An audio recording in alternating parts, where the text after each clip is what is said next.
A child that is not embraced by the village, it will burn it down to feel its warmth. This saying, it struck me when I heard it a while ago and I re-listened it today. It struck me because the meaning, the powerful meaning behind it.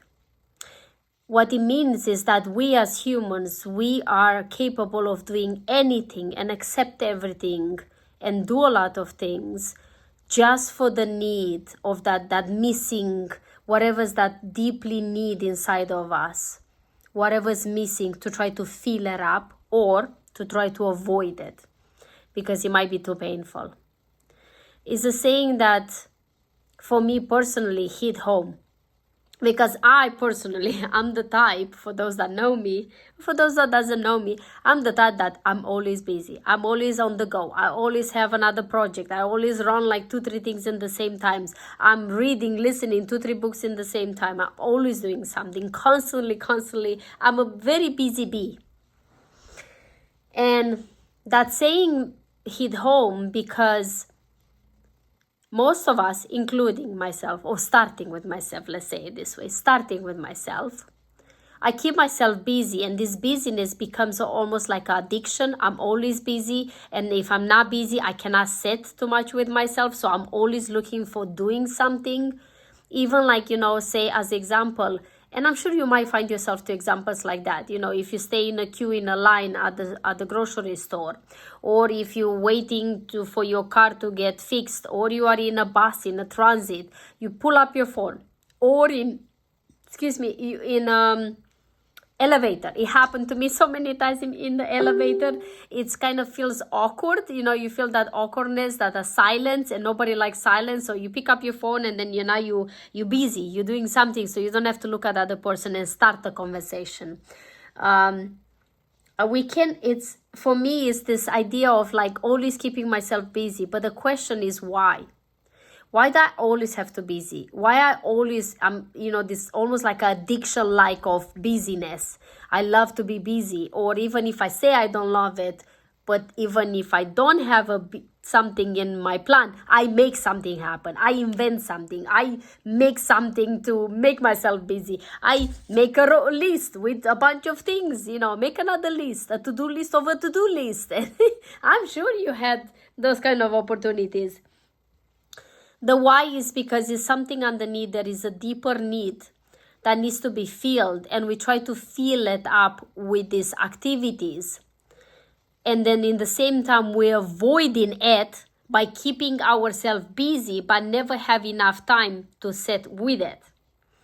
Because when I have to sit with it, then I have to face my own demons. When I have to sit with it, then I need to become aware of it, and I acknowledge it. So if I acknowledge that problem, that feeling, that emotion, then I literally agree that they exist. If I'm busy all the time and I always keep myself busy, my schedule is like all the time, all different colors, different meanings. I go here, I do that. And if I, like I said, if I'm not too busy, then I call a friend or I make it happen. Because in the end, I'm avoiding to sit in that silence moment with myself. Why? Because I'm not used to. And why? Because through the doing part, I think that I become valuable. And if I'm valuable, and if I create through my doing, I create valuable things to others, then I feel valuable because people think I'm valuable. And if I'm valuable, then equal I'm loved. And if I'm loved, then I'm needed. And if I'm needed, then I feel integrated with other people. And that's where it's coming from. Not easy to recognize. No, by me. I got there by trial and error. I got there by listening certain things and then ask myself, wait a minute, why I'm always busy? Why I always pull out my phone? While I always have something to do? While I always tell my friends or people like, oh, I'm busy, I'm so busy, crazy busy, my life is busy.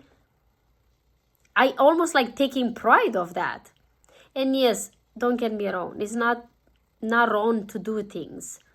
Serving people, helping people, be around with other people, contribute and collaborate with others. It's amazing. It fills me up. But in the same time, you have to have that balance when I need to be okay with sitting with myself without being okay with not doing something, not always have to do something. And that is something that I grow up with. I grow up with that, being told that, Adriana, if you sit still and you don't do nothing, you lazy. You don't have time to waste, you lazy. So those indoctrination, those thoughts was put into my mind every single time I said, what are you doing? Why are you sitting? We don't have time to sit, we have things to do. Chop, chop, let's do it. Every time I do that, of course, it becomes a pattern in my mind that if I sit, I'm lazy. So now I say about myself, if I sit down, I'm lazy. But this wasn't mine. Someone else told me all of these thoughts and I adopt them and now I use them against me. How ironic and crazy is this?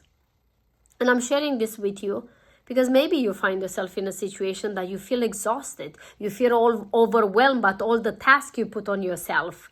And then you never maybe take time to ask yourself, why do I do this to myself? Maybe you do it because you're avoiding something.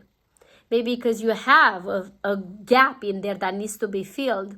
And you think, subconsciously most of the time, that if you do that, it's going to fill up that gap. It's going to fill up that missing piece. It's going to fill up that need.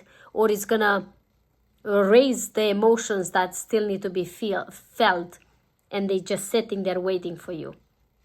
Maybe.